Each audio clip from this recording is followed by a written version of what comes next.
Mugi paduka kepareng amirsanono dhateng kawontenan kula. Balawa Bratasena.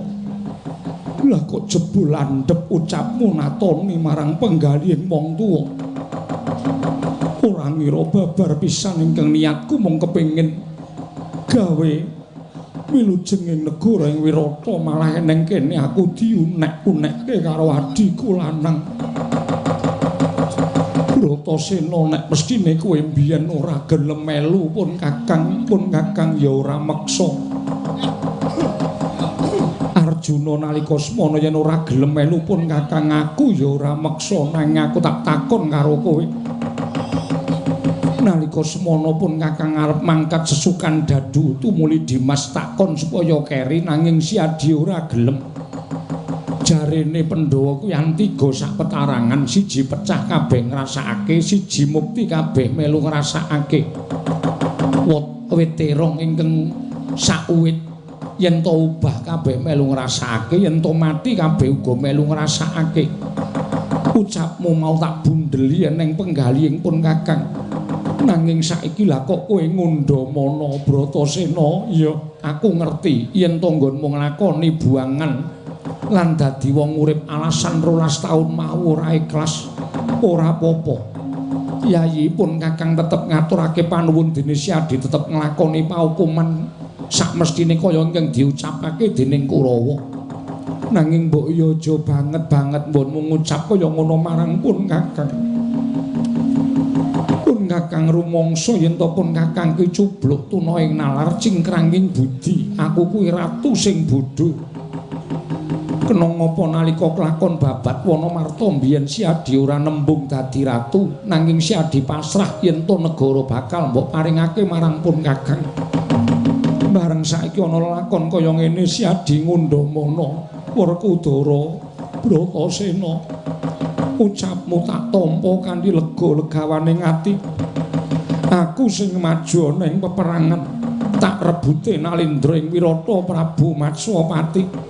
Mengko yen nganti aku nggone singidan kawanguran dening Kurawa tak suwunke ngapura adiku papat aja melu paukuman. Sing melu sing nglakoni paukuman aku wae. Merga mesti bakal ndak lakoni kanthi ikhlas. Kanthi cara aku dihukum 12 taun mbok menawa saya cedhak nggonku cecaketan kelawan Kanjeng Rama Prabu Pandhu.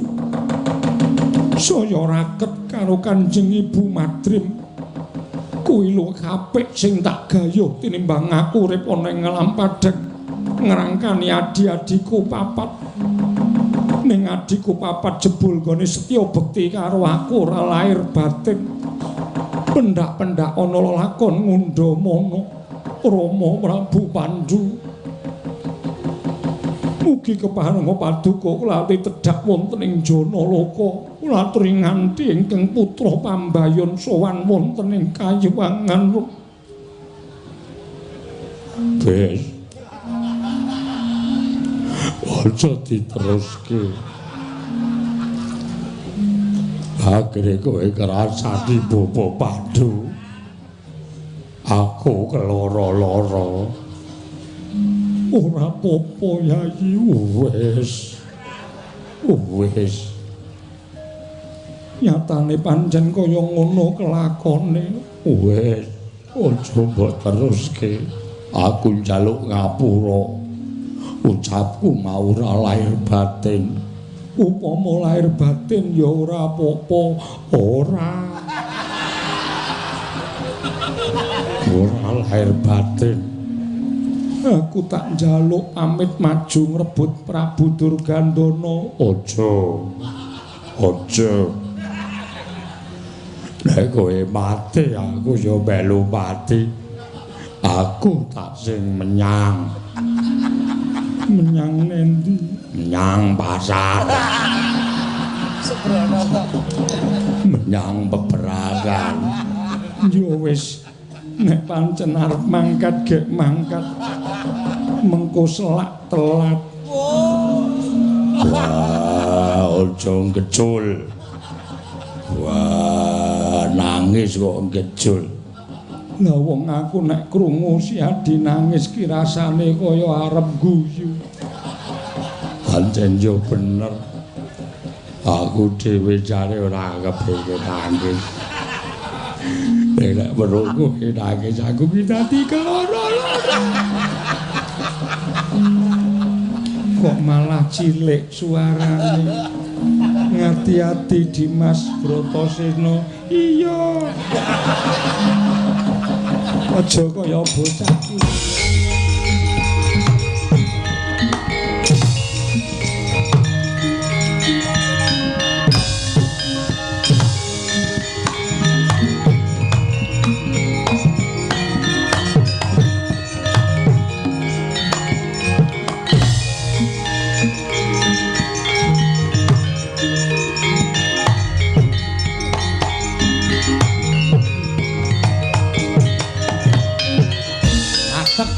Bandung Bandawarsa wungkal bener pangantep-antep tilaranipun ingkang paman satra ing Mandura Jajar Raden Gandamana nalika semanten tanan ingkang pinindeng kejawi amung kreta ingkang kinarya anglarak Nalindra Wirata Prabu Matsapati suku tengen den balangake kebat kaya kilat kesit pindha tatit nalika semanten dawahi ngejloki kreta ingkang tinitian Nalindra Prabu Susarman pecah remuk sak kretane kaget katuraken sanggya para kawula negaring Wirata.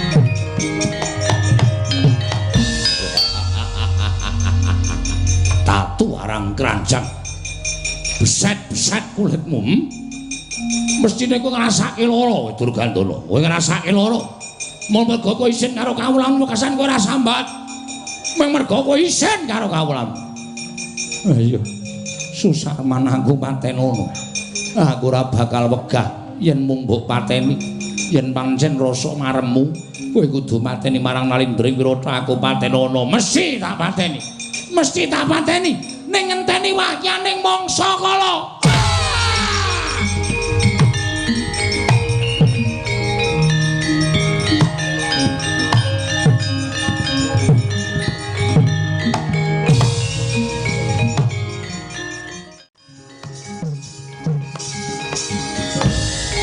Bumi kuncing langit kelap-kelap katon lurgin saking risang mawe gandrung sabaran kadulu wukir moyak mayik saking tias balewur ing boten panglik pepunden kula Gusti Raden Utara ingkang merpeki dhateng jasad kula Brandala aja kegeden rumangsa dene aku merpeki kelawan kowe ngatasi kowe drajating ngamung batur kowe iki ming Panakawan kowe juru langen toya tegese kowe abdi ingkang mulang joget marang para abdi negara Wirata nanging sayektine laku iki bakal manjing ning kaputren negara Wirata liripun menapa dene paduka paring dawuh mekaten Raden menawi dipun parangaken kula badhe nyuwun priksa Brandala wonten timbalan ing mesine ki ora cawe-cawe perkara iki jer derajatmu lan derajatku kuwi beda. Aku putra Nalindra Wirata, dene ku ming abdi, kowe iki ming batur, ora usah dadak kowe takon perkara iki. Nuwun sewu Raden, menawi dipun keparengaken mbok inggih paduka wonten suka lilaning penggali. Paringa dawuh dhateng jasad kula, mbok menawi mangke kula mboten ketang sekedhik saged atur waluyan dhateng jengandika Raden. Brandala praptako ning keputren sayekti mung bakal kepengin boyong kelawan ya kuwi si Utari adiku ingkang wigati bakal ndak jak manjing telenging wana aja nganti Utari dadi putri boyongan sabab dina iki tanpa kanthi kanyana-nyana saka ing alun-alun pepungkuran katon lakuning perjurit ingkang pindhane kaya alun gegulungan ing nedya ngrabosa negara ing Wirata. Mula tinimbangane aku mati kodhok tegese mati tanpa guna nerajang prajurit saka negara mbuh aku ora ngerti. Halu adiku Si Utari tak kanthi manjing telenging alas sing wigati aku iso nyelametake lawan adiku Si Utari Wirahatnala.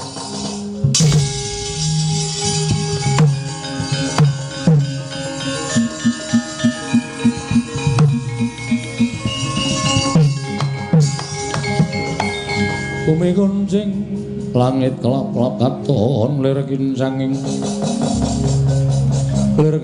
risang mawe gandrung nyuwun pangapunten Raden menawi paripaksa kula kedah nyandhet dhateng tindak paduka setunggal mestinipun paduka menika nggadahi raos lingsem ing atasipun Raden Utara menika putra Nalindra ing Wirata. Monggo nyatanipun ingkang Rama menika sampun keladuk yuswa. Jejeg lan adeging Praja Wirata menika gumantung wonten paduka Raden Utara lan para putra sanesipun. Nanging iman temen ing atasipun paduka sumerep lampahing mengsah ingkang badhe ngrabasa negara ing Wirata teka paduka badhe tinggal gelanggang colong playu. Menapa paduka mboten kemutan bilih satriyaning Praja Wirata menika sampun dipun sumpah kedah wantun angrungkepi bumi wutah getihipun paduka Raden Utara inggih menika negari Wirata. Menawi ngantos putra Nalindra Wirata kados mekaten nuwun sewu badhe tinggal gelanggang colong playu. Menawi ngaten boten wonten ginanipun anggen paduka dipun sumpah dening Kang Rama lan paduka dipun sumpah minangka dados jiwaning prajurit ingkang sagah ndepani negari Wirata. Duh Raden menapa paduka boten lingsem pinaya ing para kawula cinacating dening para kawula sak negaring Wirata ing atasipun putra ing Wirata jebul wujudipun satriya ingkang jireh getih wedi mati. Pranala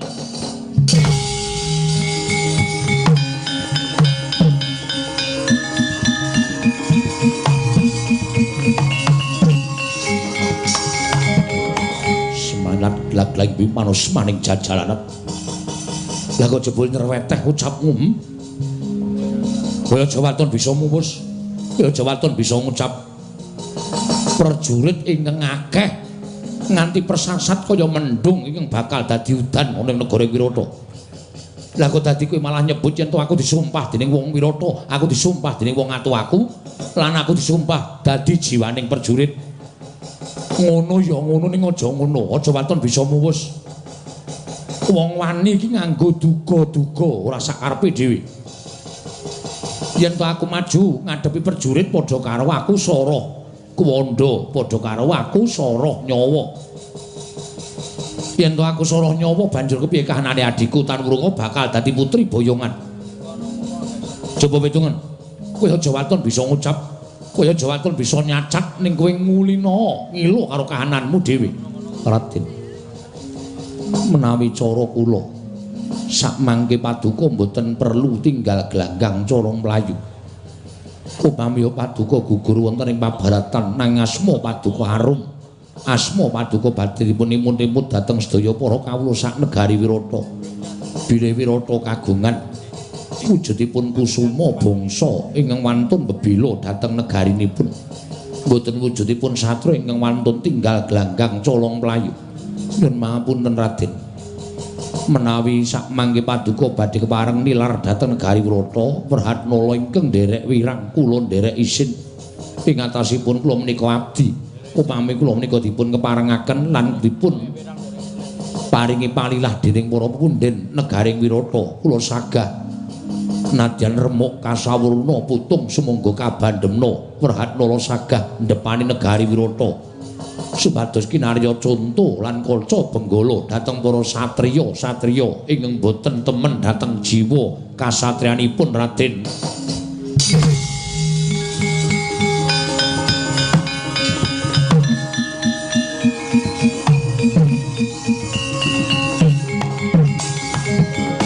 Kusik, kok wani ngucap kaya ngono apa kira-kira wani maju ning pabaratan. Menawi mboten pitados monggo dipun buktekaken. Paduka Raden kula aturi nitih wonten ing kereta perang negaring Wirata kula ingkang badhe ngusiri. Wirahatnala wonten dawuh. Wah. Saya kecomang deleming andar-andar ngendukur ucapmu. Apa rumangsamu ngusiri kretane wong perang kuwi gampang? Kuwi dudu kusiring pangupa boga, nanging ngusiri wong perang. Apa mbok kira gampang? Nyuwun pangapunten, sekedhik kathah kula nate dipun mulang dening guru kula. Gurumu sapa? Inggih menika Sawarga Raden Janaka. Mila paduka Raden Utara sampun ngantos ajri. Kaprigelanipun ingkang abdipun Mrehatnala nalika kula nampi panggulawentahing Raden Janaka Sawarga. Kula sampun wasis anggenipun nglampahaken kendalining krata Raden. Aja watun bisa ngucap lan aja mung kandheng ning pangucap. Ayo tak kanthi manjing ana ing telenging kreta Kyai Garuda Yaksa Wranala. Alukon lakune ing lekas.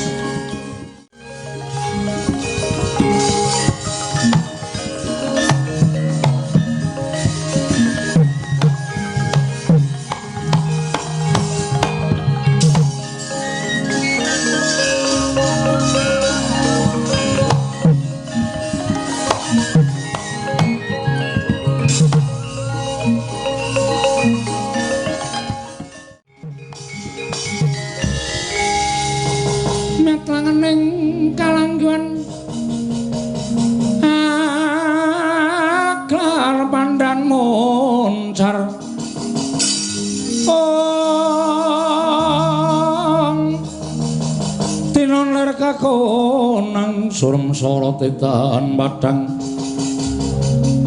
kasoran pacaring purnaming gekono dasari mangsa katiga jumeneng aglah wonten ing madyaning kreta perang Kyai Garuda Yaksa kreta pusaka negaring Wirata kedhep tesmak nenggih Raden Utara Mas paosaken lampahing Madyabala ingkang pindha alun gegulungan. Nalika semanten saya dangu katingal riwing ing mijil saking pelarapan Gacihna bilih estunipun miris Sang Utara nyumurupi lampahing para Wadyabala mila arsa mandhap saking kreta anjlok saking kreta arsa lumajar tanggap Sang Wranala cinandhak rikmaning Sang Utara den larak wani kagiat putra ing Wirata wau.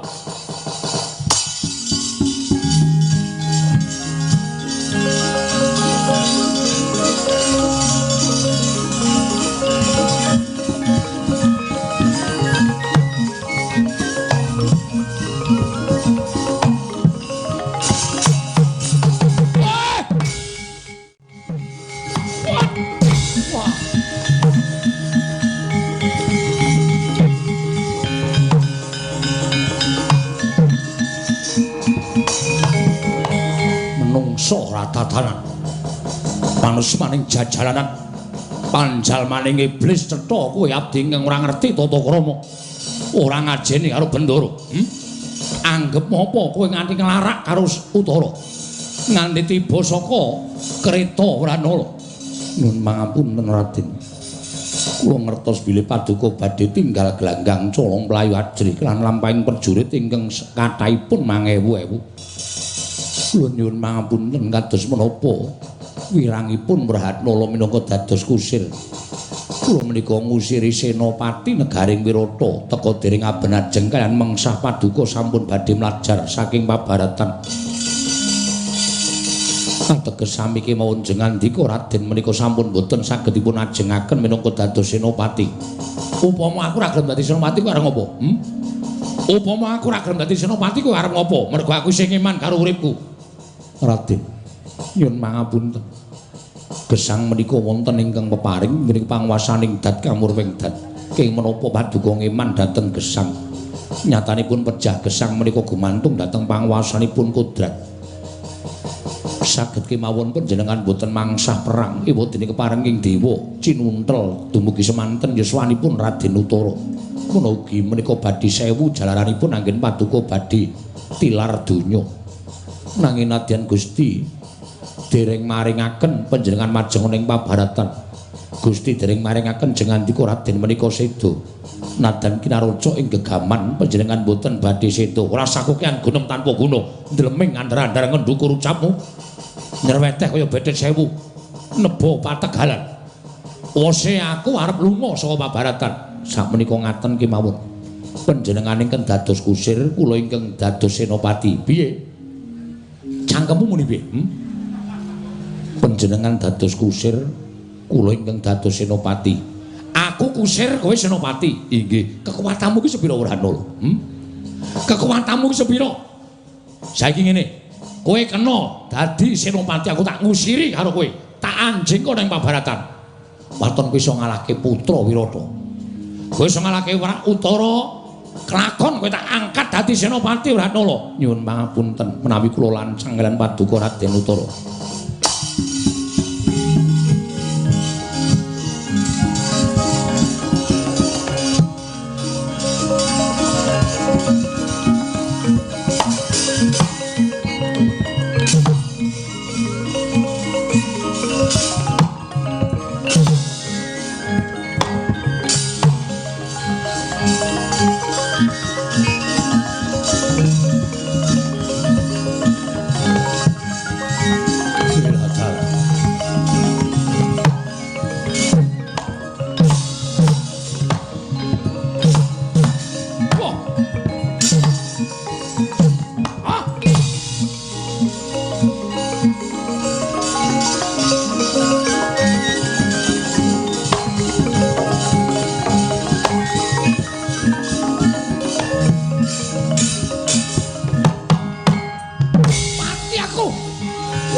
Waduh edan.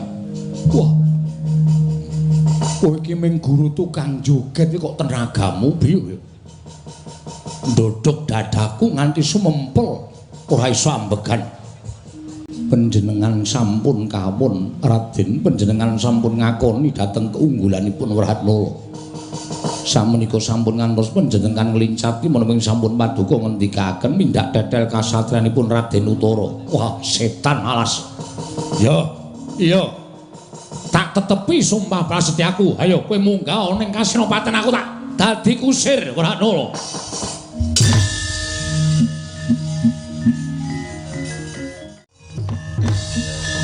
Rejo mangawur-awur wurahan tengaraning ngajurit gong maguru gongso.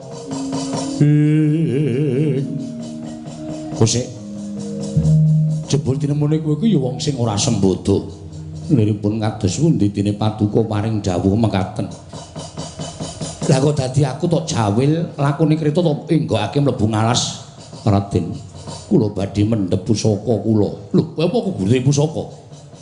Nalika Raden Janaka badhe seda, kula dipun titipi pinten-pinten pusakanipun Raden Janaka.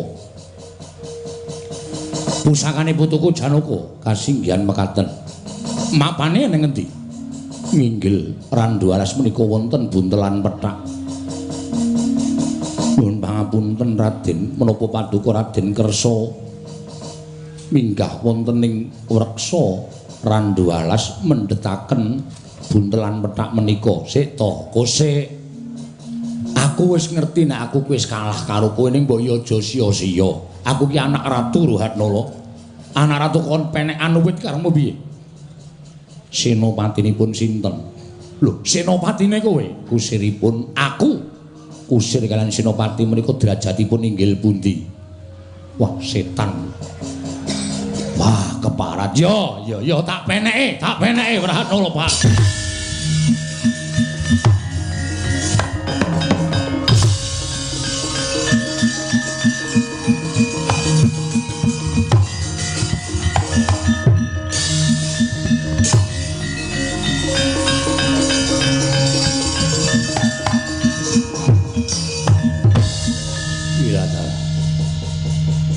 Bareng buntelan putih tak buka lah kok pirang-pirang pusaka. Ana pusaka jemparing ingkang bedore cucuk ing manuk kuwi apa? Menika tilaranipun Raden Janaka. Namanipun Hardo Dedali kasinggihan mekaten. Lah kok banjur ana wujuding pusaka ingkang wujud jemparing bedore murup kaya geni menika Brahma Warastra. Brahma Warastra. Lah iki ning jemparing kok pucuke wujude kaya wulan tumanggal iki menika Kyai Pasopati. Ora kok sik. Iki kok komplit pusaka pirang-pirang iki jane kowe iki sapa to? Kula menika Werhatnala. Lan kula nyuwun mahapunten Raden. Kula matur Raden Janaka sampun seda menika kula nyuwun pangapunten atur dura. Kowe goro. Inggih. Lah saiki putuku Janaka menyang endi? Raden Janaka menika sak mangke mapan wonten ing dusun Aduarep. Piye? Mapan wonten ing dusun Aduarep. Dusun Aduarep kuwi ngendi? Menika wewengkon desa sak Pejagung. Wewengkon desa sak Pejagung dusune Aduarep inggih. Kuwi kemacatan kecamatan ngendi? Kecamatan Caturnetra. Dusun Aduarep desa sak Pejagung kecamatan Caturnetra. Kanjeng Hyang kula ingkang wayah pun Arjuna. Lah, ora tenan to. Oh, Janaka.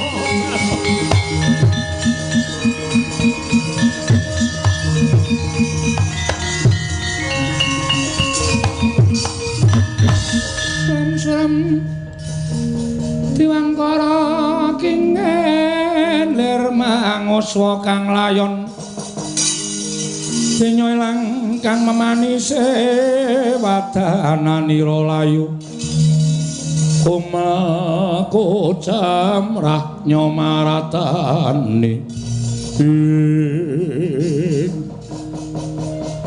Aku wis bating. Kowe iki mung tukang joget kok antepe tanganku ndedeg dadaku kok nganti sumempel ora iso ambegan. Kekuwatamu ngedap-edapi kowe nglakokke kreta ya pintere ngungkuli anak-anak Wirata. Janaka. Kowe ora omong mau-mau to. Kowe ngisin-isin aku anak ratu tok kon penekan. Janaka. Kula nyuwun pangapunten Kanjeng Hyang. Namung kula suwun Kanjeng Hyang sampun ngantos ngendikaken perkawis menika dhateng sinten kemawon. Kantun sak siring bawang, sak umuring jagung, sak uruping damar. Lelampanipun Pandhawa badhe pundhat. Anggenipun sesingron wonten negaring Wirata. Tetepa kula menika dipun anggep Werhatnala. Lah iya aku gelem. Sabanjure piye? Samenika kula nyuwun priksa dhateng Paduka Kanjeng Hyang menapa tasih tidha-tidha kula dados senopati. Ayo tak kusiri Werhatnala.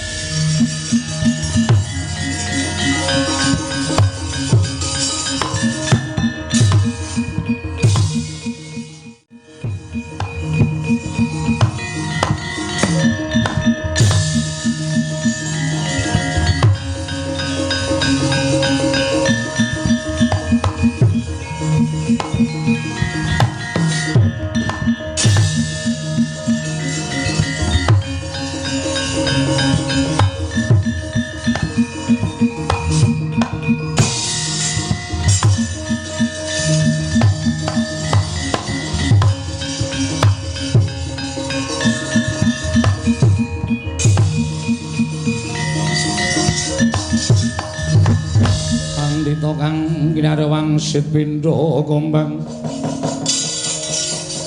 ngajaping madu sarining tawang. Walah dalan Kurawa kaya yak-yak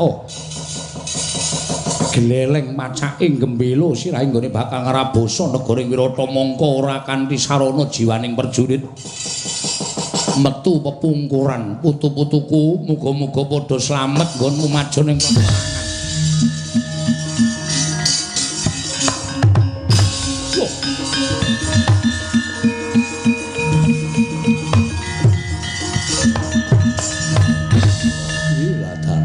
Milahing Mastu nama Sidam Sekaring Bawana langgeng. Lah kok dadi ana wujuding jemparing Ing mesine dinerake ning dadaning Bisma mesti wae ora bakal aku iso enduk. Nanging kok lakune Jemparing malah prapteng ning sukuning Dewa Brata kaya wujude sewijining bocah ngaturake sembah kelawan wong tuwa. Lah dal. Rahayu nggih Pandhawa muga-muga lebet karya.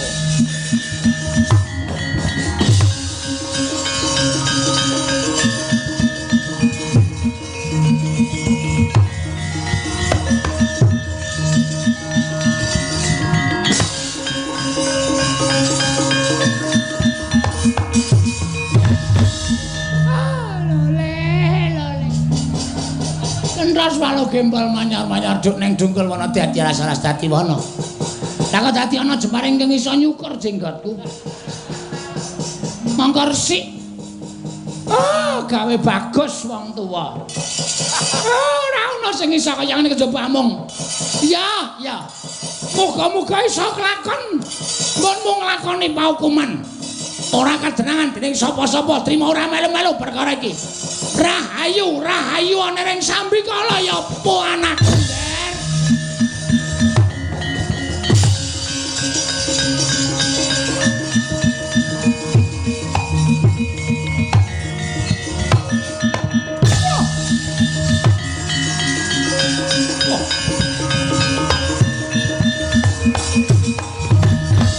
Ya jagat Dewa Bathara ya jagat Pangestu Ngurawe lah salah. Ora ngerti klik playune Jemparing lah kok kena mekutaku meh wae jiglok mekutaku. Ana wujuding menungsa kok titise kaya ngono lho. Ya dalah ya. Mbok menawa ora ana le kejaba mung adiku panengah. Yayi. Ndak tampa punjunganing Siadi besok ketemu yen wis mangsa kala tak enteni ya Yayi Arjuna.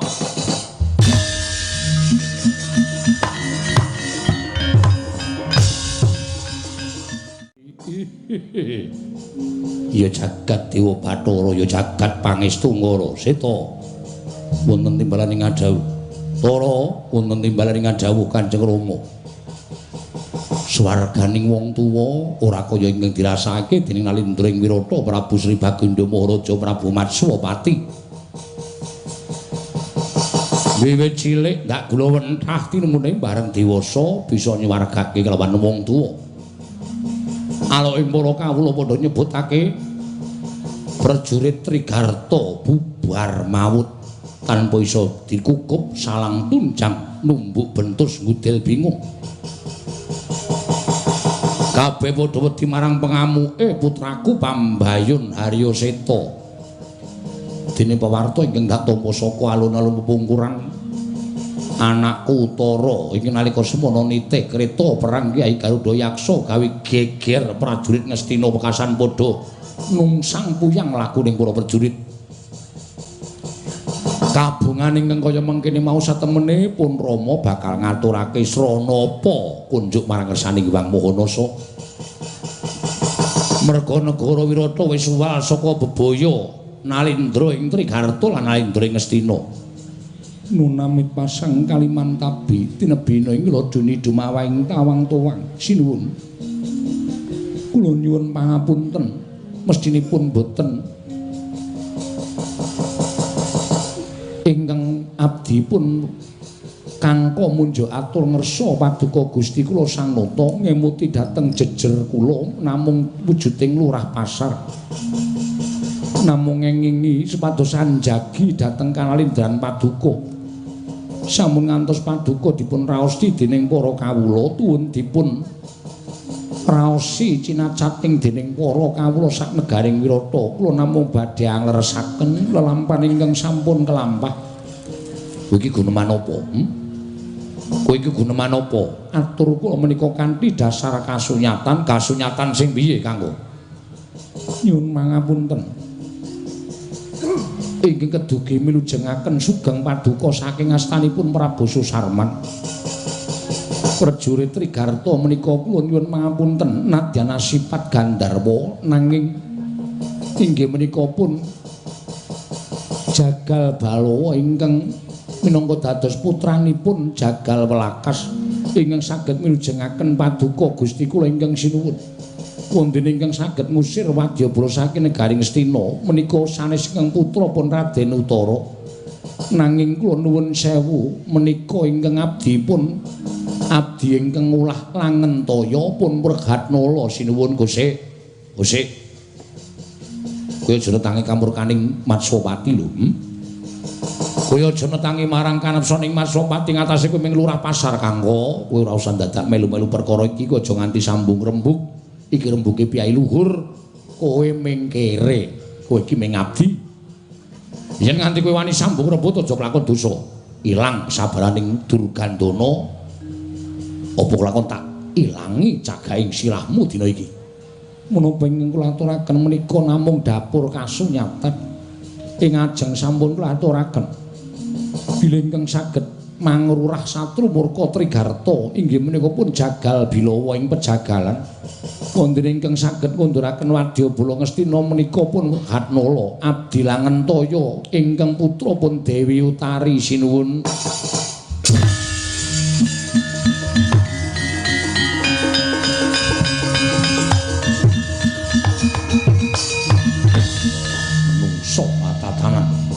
Ora kena dikandhani kowe.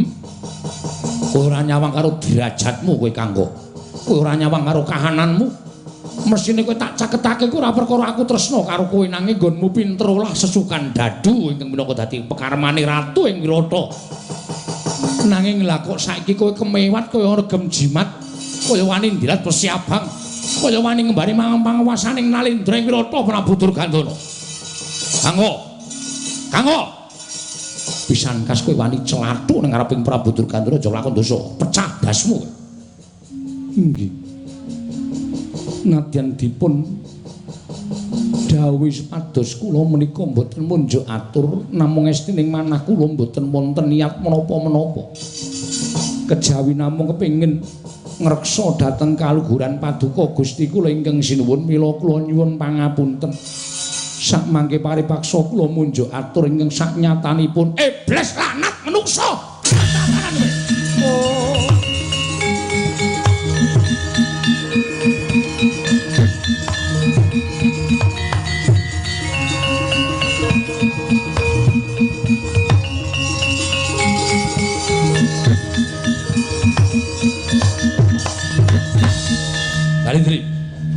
Salindri.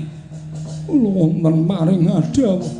Ora usah dadak mbok tadhahi getih Kanggo. Getih wong pidak pejaraan, getih wong gombal, getih wong kere. Ayo gawanen lunga Kanggo saka ngarepaning Prabu Durgandana. Aku sepet nyawang dapure lurah pasar. Ora mbok gawa lunga, ajejeki ndase Kanggo wi Salindri.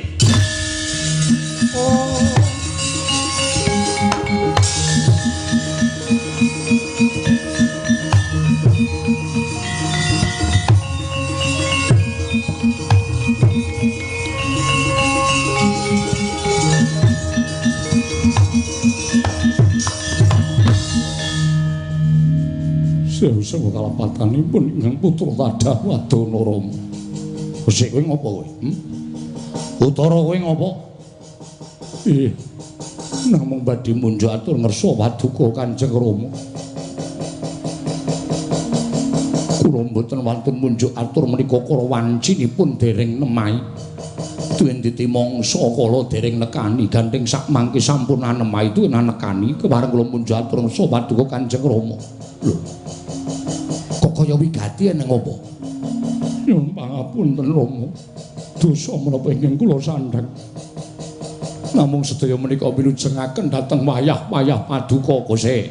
Gusti, putu-putuku sing endi? Putu-putuku sing endi? Wayah-wayah paduka para Pandhawa. Kaya aja mangdreming lho, Tara.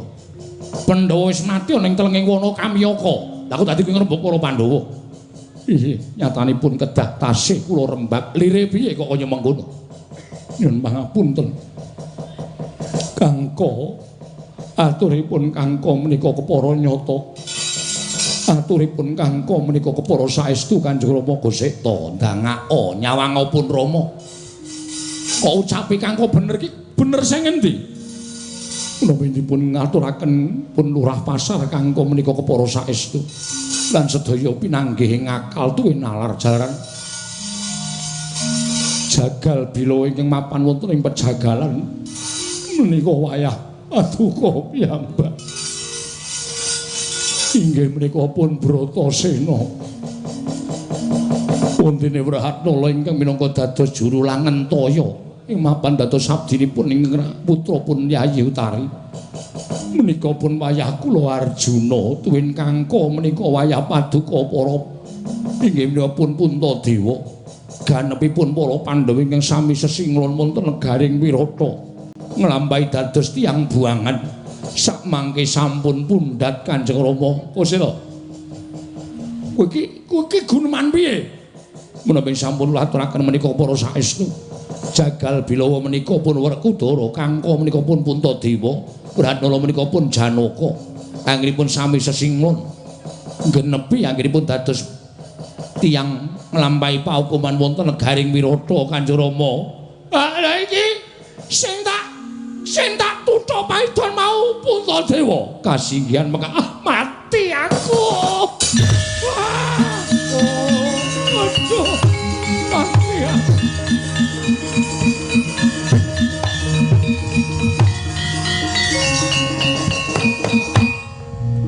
Sewu-sewu alamatan Diagung Pangaksapa. Ora kowe kok ora omong mau. Kowe kok ora matur mau. Nek kaya ngene iki bapakmu dadi gembol dosa. Aku wis wong tuwa. Ora awas paningalku. Wekasan keblusuk. Mergo nggonku gegeki marang karalendranku. Puntadewa tak tuthuk paidon nganti metu gethihe cangkeme ditadhahi karo salindri menika ingkang wayah Undrupadi Kanjeng Rama. Mati aku nggonku arep nebus dosa iki carane piye? Aduh Puntadewa Werkudara.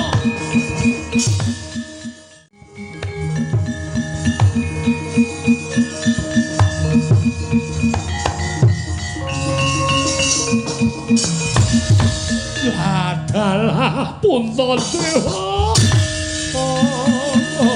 Tutungge. Wah, Werkudara.